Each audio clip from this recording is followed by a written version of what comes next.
Thanks for checking out this week's episode of Startups for the Rest of Us. It's episode 530. I'm Rob Walling. Every week, we cover topics relating to building and growing startups that are ambitious but sustainable. We know that starting a company is hard and that more than half of being a startup founder is managing your own psychology, and that so much of this journey is making difficult decisions with incomplete information where the right answer is impossible to find through math or data. And that is one thing that makes it so hard for us. And so it's great to sit down once a week and to think about this, to hear from other founders that are going through it, and to just feel like we're not alone in this journey. This week, I sat down with Derek Reimer. You may know him from the Art of Product podcast, and he's the founder of SavvyCal, which is a competitor to tools like Calendly and You Can Book Me. Derek and I take on a bunch of listener questions this week, including how to make good decisions on a dev team, whether we have regrets about selling Drip, the effects of web scraping on your business and how you can potentially block web scraping, how much of your journey and success can you share with family and friends, and more. Derek and I have known each other for almost a decade at this point, so it's always a pleasure to have him on the show. I think we have great chemistry, and it's just really comfortable when we sit down on the mic together. So I hope you enjoy our conversation. Derek Reimer, thanks so much for joining me today. Yeah, thanks for having me back on the show. Always a pleasure. I know, man. You've been on several times. For folks who don't recall, you are the co-founder of Drip that you and I built together and exited in 2016. You had founded a little side project called Code Tree that you built up to, if I recall, is about 4K MRR. And we talked on this podcast about how you sold it for $128,000 right around the time we sold Drip as well. I think you sold a car, a house. It was a mass liquidation event. Yeah. Yeah. When we moved here. And now you are working on SavvyCal at savvycal.com, which is online scheduling. So if people use Calendly or You Can Book Me, it's a similar tool to that. And you're getting some good traction with that. If folks want to hear your journey, they can head over to artofproductpodcast.com. You excited to dive into some questions today? Yeah, let's do it. Yeah, I'm stoked. So our first question comes from Colin at thepodcasthost.com. Take it away. Hey, Rob. It's Colin here from thepodcasthost.com and our SaaS product, which is Alitu.com, Podcast Maker. My question's around the SaaS we're building. It's the team that we have now, which is growing. We have 5 developers now on the team, and I'm asking about decisions, really. We're starting to struggle with decisions because we have more than just 1 or 2 people. We're starting to have quite a lot of, well, not a lot. We're starting to every now and again have disagreements, and not in a bad way. We're having good discussions around these, but one person will believe we should go one direction, one person shall believe we'll go the other direction, and we're reaching an impasse more often than we used to. I'm wondering how teams, development teams in particular, should think about decisions, should think about when it's not a black and white decision, there's not one right answer. You know, this technology has these pros and cons, this technology has those pros and cons. How do you decide? How do you decide which direction to go, what decision to make? I'm curious how you do that on teams, especially software ones. So thanks for all the content you do, and looking forward to your answer. Interesting question. And since I know a little more about Colin's business, I want to give some background. He and I have actually spoken. I've interviewed him for this very podcast, and the interview just hasn't gone live yet. So he runs a SaaS app in addition to educational stuff for podcasters. And his team is relatively small, and he's not a developer. So just as couching, in case any of that, is relevant. And I think he said in the voicemail that 4 developers, 5 developers. So it's, still a relatively small team. What do you think about this topic of making decisions in a dev team? Yeah, this is a really interesting question because it can get tricky when you have a number of developers on a team who each bring their own kind of varied experience to the table and have their own preferences and certain libraries that they prefer to use. Obviously, we had to contend with this kind of thing at Drip, and for the longest time we were very, very small. It was just me and a couple junior developers, and so I got to kind of just call the shots on the kind of like foundational pieces of technology that we're going to use. So I guess my first piece of advice is like someone should be in the leadership position on on what things, what the core values are in the types of technologies you want to use. And it really helps to like establish some guiding principles. Like an example being like, are we willing to use libraries that are brand new, or are we looking for a certain amount of time that they've been around and battle tested? Do we value there being a good amount of documentation? Is the library actively maintained? Do a lot of people on the team already know how to work with the underlying technology, or is it some language that only one person knows and they'll kind of be the bottleneck on maintaining it? And so considerations like that kind of are practical things you can use to kind of guide technology decisions. I think another good exercise is to encourage folks to like try to craft a thoughtful pitch for it. And in writing is probably a good way to do it. And just organize your thoughts. Like, okay, if we're at an impasse and we're trying to figure out which library to use, state your case and kind of roll through some of those guiding principles that the team has, and does it check those boxes, and use a little bit of persuasion, I guess, to try to advocate for the piece of technology you want to use. Yeah, I agree with all those points. And I think when I'm thinking about it, there has to be a hierarchy. This is like why that exists, right? And while it's not a dictatorship in terms of I make all the decisions and everyone listen, it shouldn't be like that. There should be helpful conversation. You can vote if you want, but ultimately this comes back to who is responsible for this, who owns this area of the company. And when I think about having a dev lead or a tech lead or a development manager, whatever title you want to imbue on them, they are ultimately responsible for uptime of the app. If it goes down, they should get paged at 2 a.m, them or whoever else is on call. That should be shared around. And they, I think, are, the arbiter of these decisions ultimately. I loved healthy discussions we used to have at Drip, both pre-acquisition and post-acquisition, when it was just a handful of us to when we had an engineering team of, I don't know, maybe it was 16 or so when we left. And there were spirited discussions, but ultimately it would come down to a couple options that made the most sense. And then sometimes there was just a decision made by the manager, or made by one of us if it percolated up. And in Colin's case, I don't know if he wants to be, as the CEO founder, I don't know if as a non-developer he wants to be the ultimate arbiter, but technically he is the owner of all of it, right? He is the person who would make the decision if a tech lead didn't know what to do or whatever. But realistically, if it's within the wheelhouse, it's in the discipline that, your developers are experts in, then I would have that senior person be making those decisions and have its responsibility and its ownership and it's the freedom to make the decisions such that they are willing to own them later. If you use a cutting edge, brand new library, know that has risk, per your comments, that maybe it gets abandoned or maybe they do a 2.0 update where the entire API changes, like a lot of the, the JavaScript MVC frameworks did back in the day. And yeah, there's a balance here. If every decision is a bunch of conversation and even arguments, something's broken. That's not how it should be. In general, there's usually a pretty obvious choice or maybe two. And in general, if you have a team that kind of wants to do the best thing and is keeping the mindset of, hey, we're building an app for the next decade, so we need to use stable, maintained components, whether they're open source or not, components and libraries and this and that. Oftentimes, there's usually one or two obvious choices based on the language or the tech stack that you have. There's a leader, so to speak, in the space.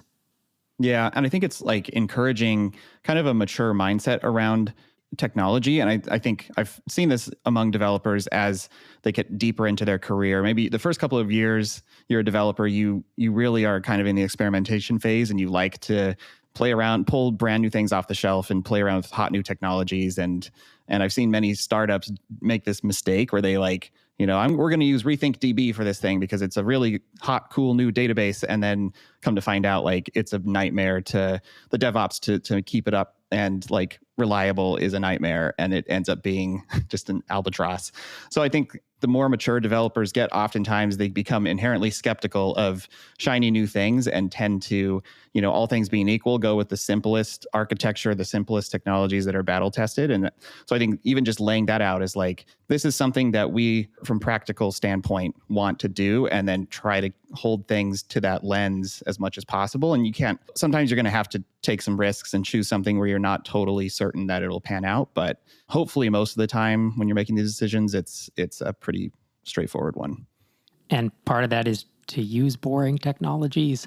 Like if I were to build a SaaS app, Again, God forbid that ever happens. But if I'm only joking.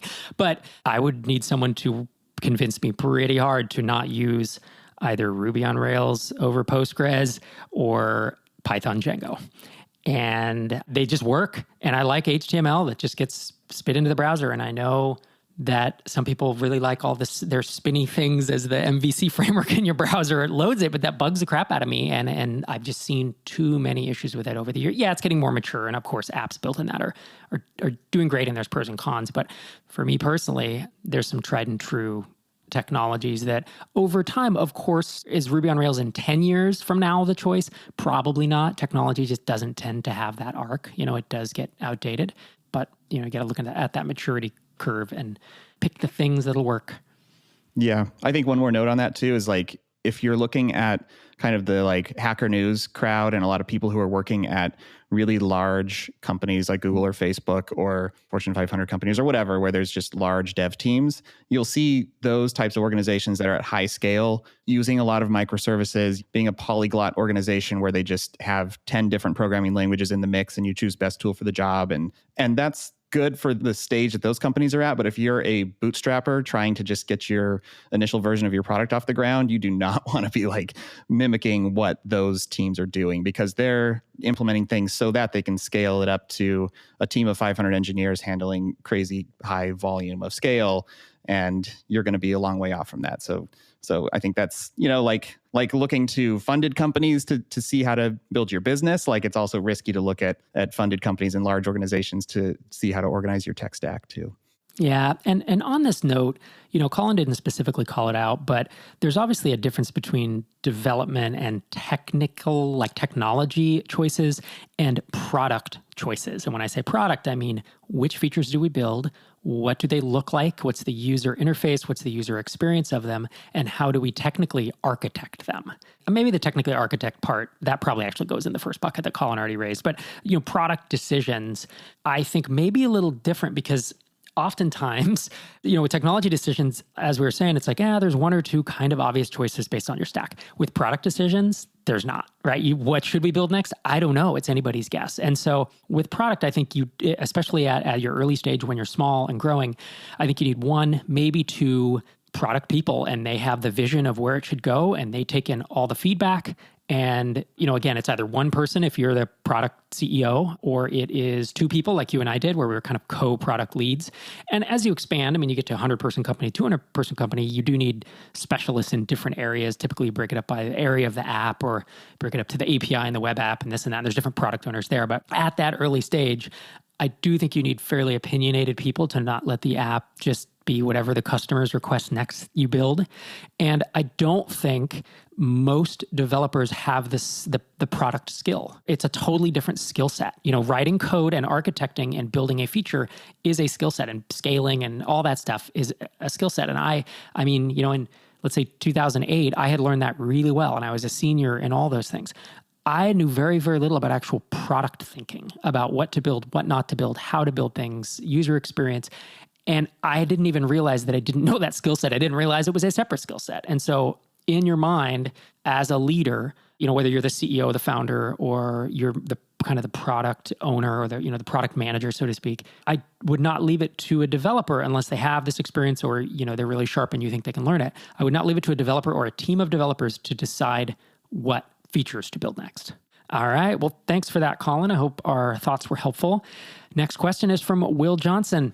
He says, you might have spoken about this and I missed it, but I was curious. Now that a few years have passed, do you ever regret selling Drip to Lead Pages? So we sold it in July of 2016. So it's a little over 4 years now.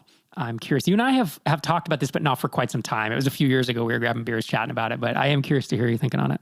Yeah. Still, I think my answer back then was no, and I think my answer is still no. I haven't woken up and said, "Oh man, we shouldn't have done that." And I think I've had time to reflect on it, and I think reflecting back on my experience, we obviously started this, and there was just two of us, right? And then we grew the team very slowly pre-acquisition, and we took on a lot of ambitious challenges in building Drip, right? It started out very simple, and then it became this full marketing automation platform. And it was it was a ride of a lifetime building it. It was a lot of fun. I loved, working with the team that we had. I have a lot of fond memories from that time. But I also realized that like I was, starting to get burned out pretty completely by the end, because the journey kind of morphed from, let's figure out how to build this really powerful product that, is really in line with what people are requesting. And like, there was a lot of energy behind that. And it started to slowly become overtaken by the scaling challenges that we had.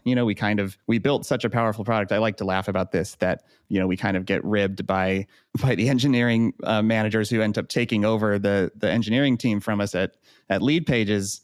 And they're like, you guys built a product that's way too powerful. Like, we need to put more guardrails in place, because like, allowing people to segment by whatever became kind of a nightmare. And like, had to spend a lot of my time just figuring out how to re-architect things and keep the app from not falling over, during that tail end time. And we were kind of in the thick of that around the time that we got acquired. And so to me, it felt like the right point to entertain, the strategic acquisition that we did. I don't think I could have done that for many years longer. If something big would have had to change, we would have had to either, raise some funding and hire some like really experienced engineering leaders who had scaled something like Drip before, because I was definitely bumping up against the edges of my capabilities. I didn't have any experience doing this, so I was just figuring out how to do it as we went along. But I think it would have started to continue to burn me out if we had kept going at that pace. Yeah, I'm in the same boat as you. I can't think of a day when I've woken up and thought, I wish I was still running Drip. The adventure was amazing and the journey was incredible. And it was growing fast. So could we have waited another year and sold it for more money? Yeah, almost certainly. But there are these certain windows that you get. You don't get an acquisition offer that comes along where someone is serious about it and willing to pay a strategic premium. That doesn't come along every day. And to be able to accelerate earnings is really what it was, right? It was to take years and years of any potential net profit we could generate and just accelerate that to the point where it's like, okay, now we're able to move on, to the next thing. I was in a similar boat as you in terms of I was struggling with burnout for different reasons, I think. But I was just running, probably same reasons. It was just running all over and too many things, and there was a lot of stress, a lot of stress on both of us, and we totally could have done it. If we didn't have acquisition offers and we're still running Drip, it would be wildly successful, and it would be, doing a lot of ARR, millions and millions. But when I see that path, it's like, yeah, that would have been cool. But we've also gone these other paths now, and those have been really fun. And I actually enjoyed, what's interesting is I didn't think I was going to enjoy the post-acquisition time as much as I did. Like when we were still working at Drip/Lead Pages, obviously there were some things where it's like, well, we're part of a big company now. There were things I didn't like, but I really enjoyed our team, and I really enjoyed having the resources for the first time to hire like super senior talent and to scale up servers. And it wasn't infinity money, but it kind of felt like that, given that Lead Pages had raised $38 million in venture and we came from being very cash strapped, that it really felt like a different game we were playing all of a sudden. And I learned a tremendous amount about that type of business and about that side of things and about hiring when you have more resources, about what money can do. Like these days, again, if I were to start another SaaS app, I would either fund it well myself or I would raise a round really early, because I can absolutely now see how money changes things and where I would spend it to get there faster. And I think 10 years ago, I remember saying, I don't know what more money would do for me. And I hear people say that, and it's like, that's cool and that's valid that you don't, but there's almost always a way that more money gets you there faster. Yeah, I agree. That was a really fun time. And I think that's also, another reason why I can't say that I regret selling Drip to Lead Pages. The question was like, in general, selling Drip and then also like selling to the people that we did. And I think, unfortunately, you hear a lot of acquisition stories where like people, hate their time at the company as they're doing their earn out or whatever the arrangement is. And that was not my experience. I really we retained basically the entire team for a while and got to grow it and work in a cool office in downtown Minneapolis with a bunch of really smart, creative people. And so that was really fun too, to get to play around with extending the vision for Drip while we were there in directions where like we had more resources to actually throw behind it. Yeah. And I think, if there's anything, like if you could say regret about anything, like I remember when Drip, after you and I left, they've made different choices, right? They were kind of redesigning the app towards the end. They changed the color palette. They changed the logo. After we left, they did a pricing upgrade or a pricing change that made a lot of people mad. I don't know. They've done other stuff. And I don't regret it in terms of, I wish I still owned it so that we could undo that or whatever. But it was a little bit sad for me to see that happen, at the time. And to feel like, oh man, that's a bummer that they went and did that. But at the same time, look what we're doing now. Like we're doing fun stuff. I'm working Tiny Seed MicroConf in this podcast. You're doing SavvyCal. And I'm not the type of person to run the same app for decades. It just wouldn't interest me. And the Drip ride was, I was doing the math on it. From the time you broke ground on code until we sold it was 3.5 years. And from the time we really finished the slow launch till we sold it was 2.5. And it felt a lot longer than that, to be honest. It felt like at least twice that long. So I think that's the sign of a journey that, the candle that burns so brightly burns half as long. Like it feels like that was a very intense journey. And I don't know how long either of us would have wanted to been on that train. Yep, totally. Yep. So thank you for the question. I hope our musings were helpful, insightful, or informative. We haven't talked about that in a few years, so it's kind of fun.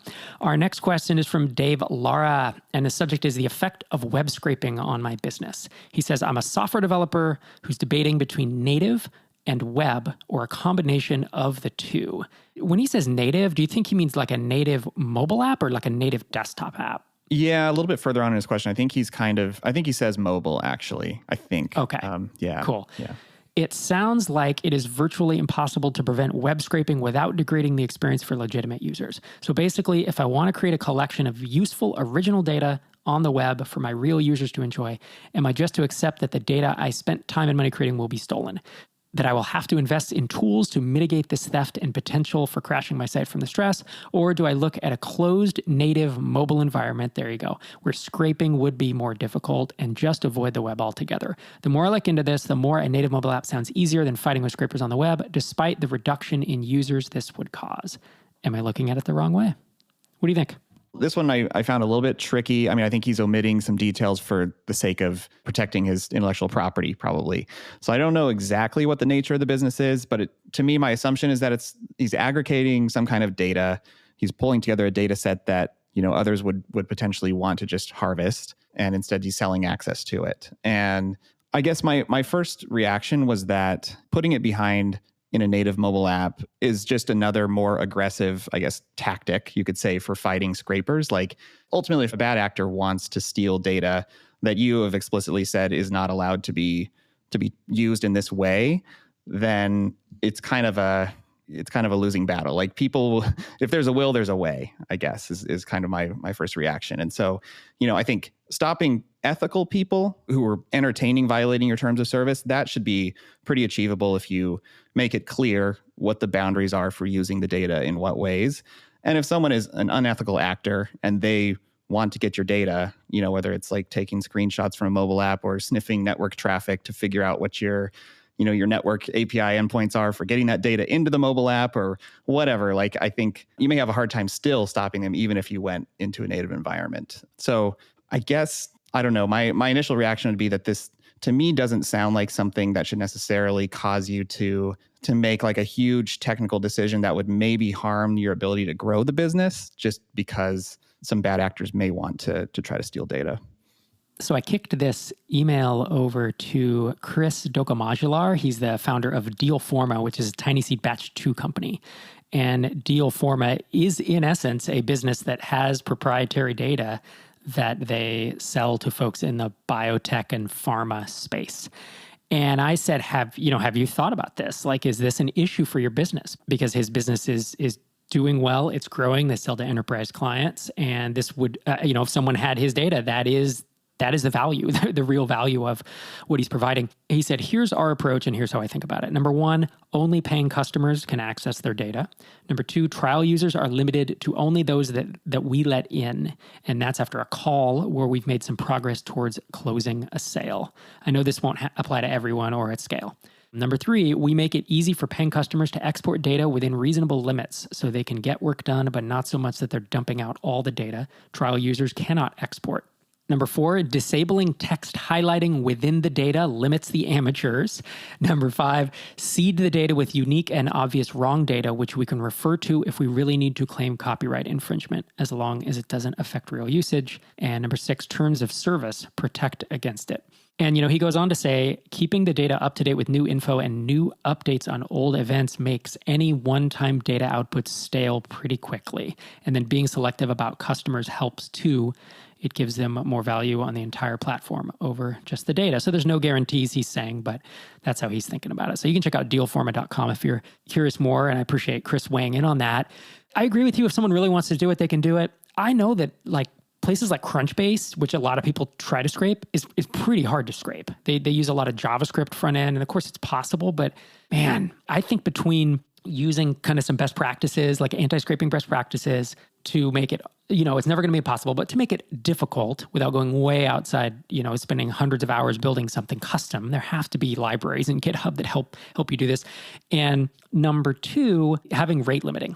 I mean, I think that's a big thing, right? If your data is paged and, most normal users are going to page through at a human speed, but you can often tell if someone is, just by the rate they're hitting it, if they're hitting it in an automated fashion. So there's rudimentary advice, but that's kind of the step 1 where I would think about. My guess is it's a problem you'll have eventually, but it's not the first thing I'd be worrying about. I'd be worried about, are customers willing to pay me for this? Can I build a business to 5, 10, 15K a month? Whatever your goals are. There are way more important things to be worried about. And personally, I would not make the decision to go mobile only if this is the only reason.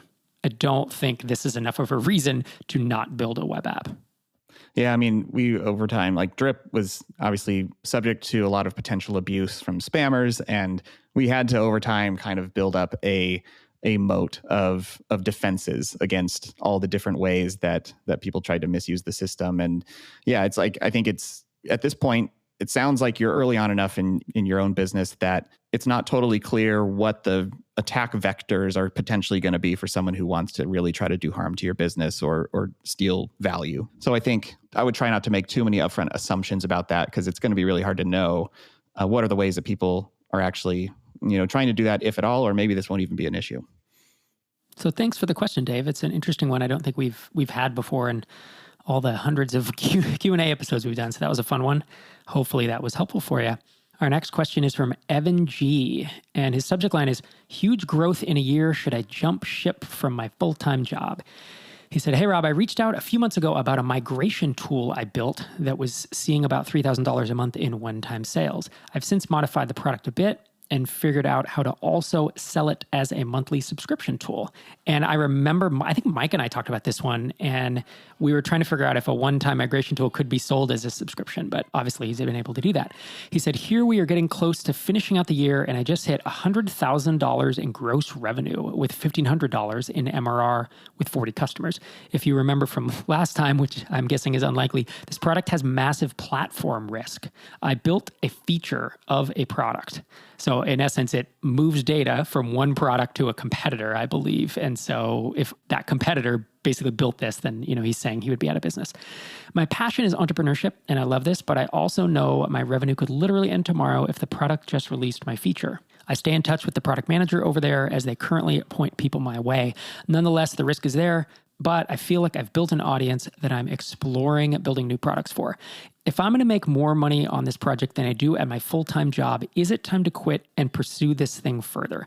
I have a 5,000-person email list of potential customers, some of which I've already started chatting with about a new product, but part of me is scared too. I have a wife and a kid I support, and frankly, I've gotten used to having 2 income streams.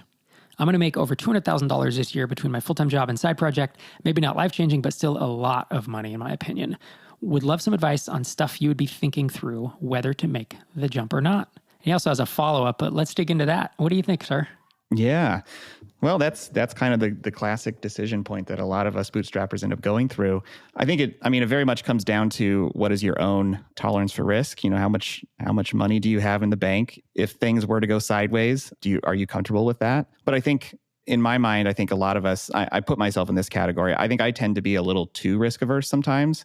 And I try to remember that, like, with the skill set that I have, and I think you're probably in a similar situation where you have a very marketable skill set. What's really the biggest risk if you do make the jump? Will you be unable to get a job within, a couple of months? Or do you think you have a high likelihood of being able to put your skills to work on the job market if needed? And so if the answer is like, yeah, I think I could probably get a job given my network and my skills, then this might very well be the right time to kind of double down on your own independent business. But I think it is a very personal decision, I guess.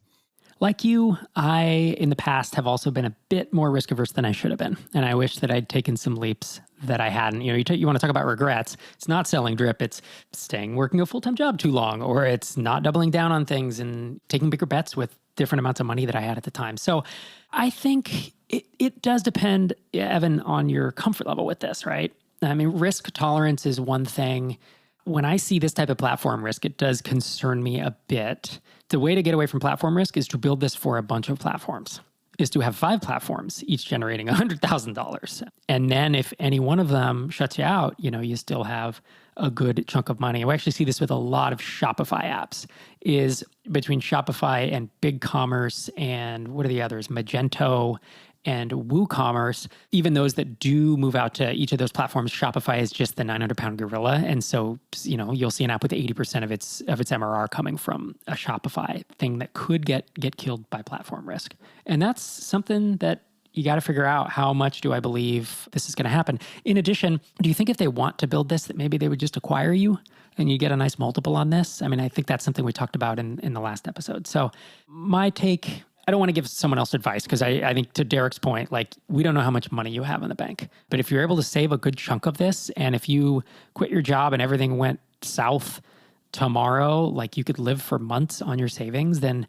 really it's that question, what is the worst that can happen? The real worst, like even if we went back into being in a recession, you're a software developer with skills, what do? You get a job, you build this out. I mean, if the platform risk killed this overnight, if they suddenly built it, I don't think your revenue would go to zero instantly. It would it would go down, but you have traffic, you have, leads coming in. Maybe there's things you do a little better than if they were to try to build it in-house. And then how long would it take you to expand it to other software packages, to diversify? So there are a lot of ways. There's often that thing, it's that fear of, oh my gosh, if this happens, then we're done. And I remember thinking with Drip, it's like, oh no, a Russian spammers sent all these phishing emails through Drip one Sunday night. And I remember, and we got blacklisted, all of our IPs. And I remember kind of wiping my hands saying, well, we've had a good run, but you know what? We were fine. It sucked for a couple of days, and then we got de-blacklisted and everything was fine. And these things that seem catastrophic, don't get me wrong, there are some things that really are, but most of them are not. And most of them, as like savvy entrepreneurs, one of our biggest strengths is figuring out creative situations to things that just seem insurmountable in the moment. And so, yeah, I think you and I are both, when I hear us talking, we both are probably trying not to give him direct advice, but it's like we're both kind of leaning towards, you should probably just do it.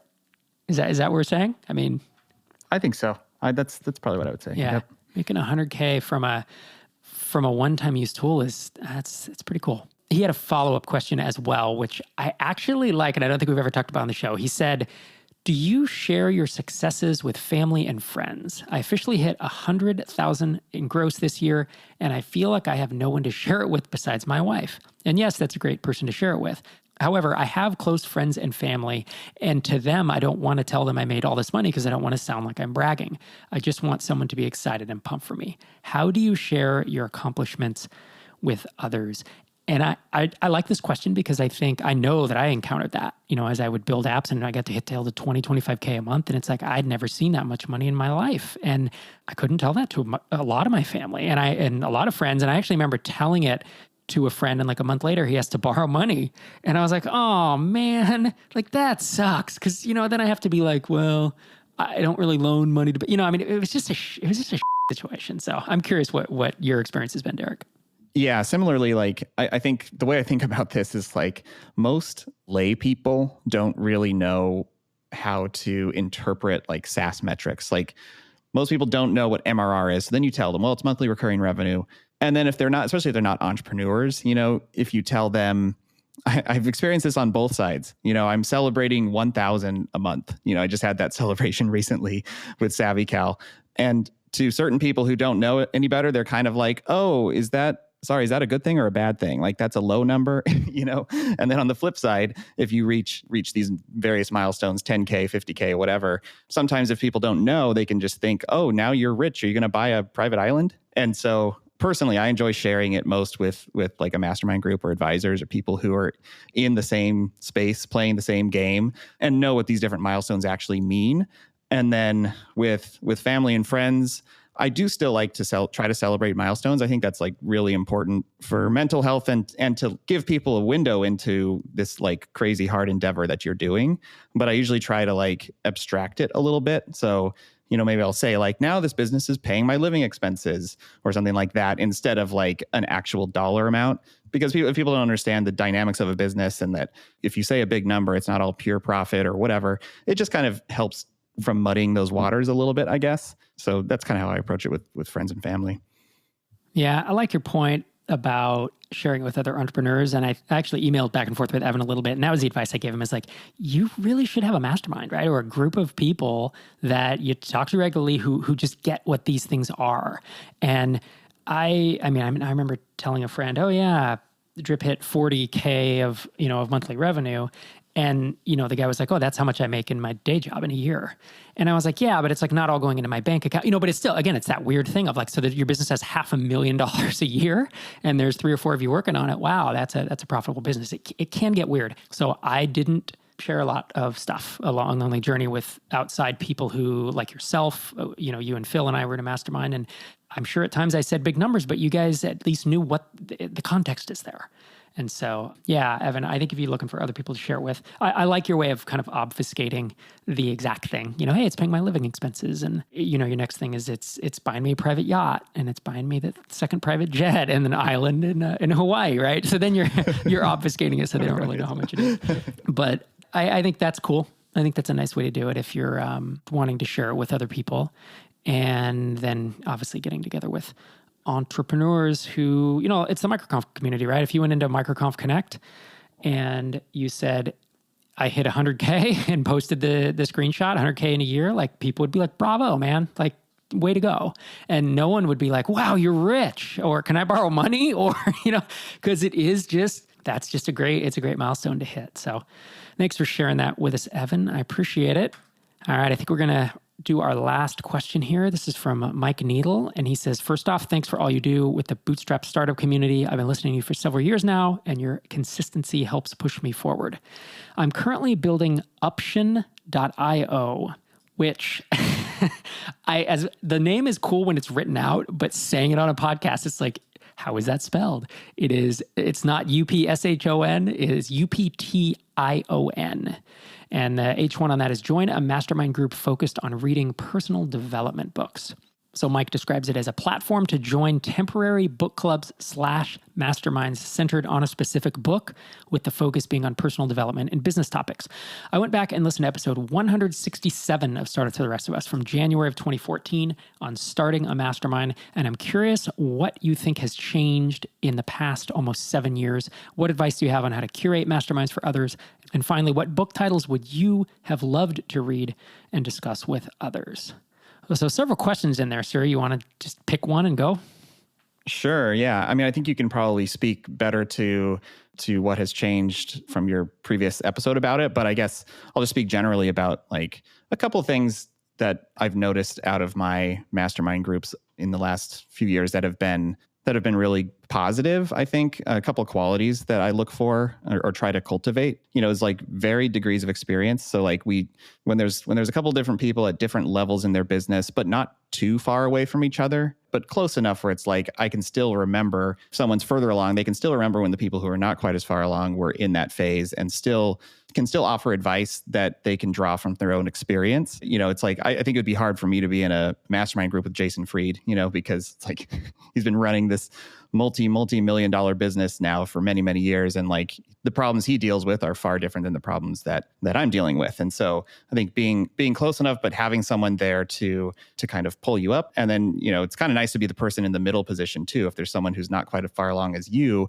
it can help you to like solidify your own thinking and weight strategy around business if you're helping strategize with someone who's not quite as far along as you. I think, masterminds where you can have complete transparency, a high degree of trust.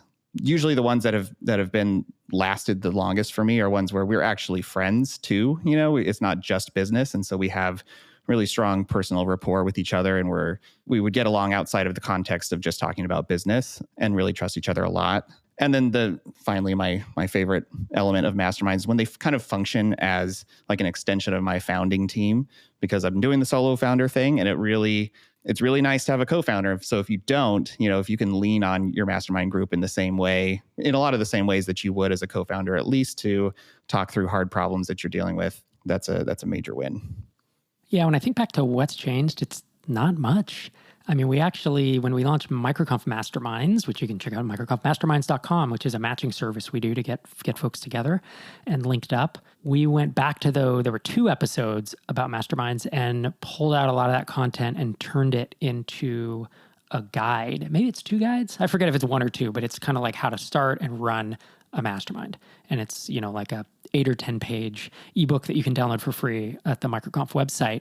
And when we looked through it, I mean, it was pretty much timeless stuff. It was how to arrange it. There are a couple different formats you can choose. A lot of what you just said, was communicated in there. And so I don't think I have any big takeaway of like, oh man, it's just so we've innovated so much on this model and it's so different. It's kind of like, no, I like 3-person masterminds. I think 4 starting to get big. I think 2 is fine, but it's not enough. You put, there's nuances and personal preferences, but I don't think a ton has changed. His second question was, what advice do you have on how to curate masterminds for others? I mean, I think it's providing that introductory guide or ebook of like, this is what a mastermind is. This is like our opinion about what they are. And this is how perhaps you pick a format, you get pretty, you can get opinionated, or you can say these are the 2 or 3, your group can choose from in terms of like always doing hot seats or just doing round robin every time. And that's a nice thing when you do have, let's say 3 people is you do an hour, everybody gets 20 minutes. That tends to be plenty of time. Or when it was you, me, and Phil drinking in my kitchen, it was 3 of us, each person gets 45 minutes and we're like so tired at 11, trying to pry ourselves out of there. Those are some of the fun ones. I have good memories. Those were the days. Yeah. Yep. I think curating masterminds for others is just about trying to pick people who, like you said, are near each other in the journey. Although with a book mastermind, I mean, this is more of a book club. I don't know that you necessarily need to be as close in the stage of the journey as you do if you're going to meet week in, week out, or month in, month out, and really talk about your companies. Oh, no, I guess I was going to say, like, that just came to mind when you were saying that, like, book masterminds. I mean, I suppose curating those probably involves, like, if you're doing a deep dive on something very specific, if it's general business advice, then that may be generally applicable. But if it's very specific, then, like, trying to pull together people who are struggling with that specific thing. Like, if you're doing a deep dive on paid acquisition or something, then if you're diving into something about that and, like, obviously trying to pull together people who are actively working on that problem and not just theoretically, it's probably more chance for success. Yeah, I'm curious. I mean, this is an interesting experiment. I don't know that I've heard of someone doing this before. So curious to see how it turns out. His last question is, what book titles would you have loved to read and discuss with others? And I assume he means kind of back in the early days, maybe. I mean, I don't know that I have any off the top of my head. I would start small, stay small, of course. That would. Of course. Yeah. I remember reading and really liking the Personal MBA back in the day, but that is a lot of generalized knowledge and less applicable to actually, getting off the ground. Yeah, I'm having trouble thinking of others. I mean, well, there was one that was a copywriting book. It was like The Ultimate Sales Letter and The Ultimate Sales Machine. And there were some like really tactical ones, but I don't know that those are as interesting because they're just a little dry and it's a lot of tactics. Do you have any thoughts? Do you have any books you would wish you could have read through with a book club? Yeah, probably a couple. Like, I think if it's a group that's kind of earlier on in their journey, but even this is applicable to people who are further along and still doing like customer interviews. But I think The Mom Test is a book that I talk about all the time. And it's kind of just a framework for how to talk to customers in a way that will actually be useful and not give you biased data. I see that mistake being made over and over again because it's just so hard to do. And that book is really really tight, really actionable, and kind of crystallizes. It crystallized in my head the first time I read it, and I felt like, man, this should be on the reading list for any founder who's trying to validate a market and get a product out there. I also really like the Traction book too. It's one that I return to all the time. That's a good one. Absolutely. Yeah, by Gabriel Weinberg and Justin Maris. That's a good one. That is definitely. Did I ever tell you the story? So I sketched out this idea in, I don't remember what year it was, but I wrote it all out and I asked Ruben Gomez about it. And I said, I want to write a book. There's no book I know out there about like SaaS or startup marketing. And I want each chapter to be a marketing approach. And I want to give like an active, like a real case study of me doing it or someone else doing it. And it'll just be a big buffet, just a big list of marketing approaches so people could go to it and pick from it. And he's like, that's a great book. You should write that. And then I don't know what happened. I either bought Hittail or we started Drip or something. And it's like, who has time for that? And when they came out with it, I was like, yes, it was not, oh no, it was, I'm so glad someone wrote this, whether it was me or not, it's just such a good book.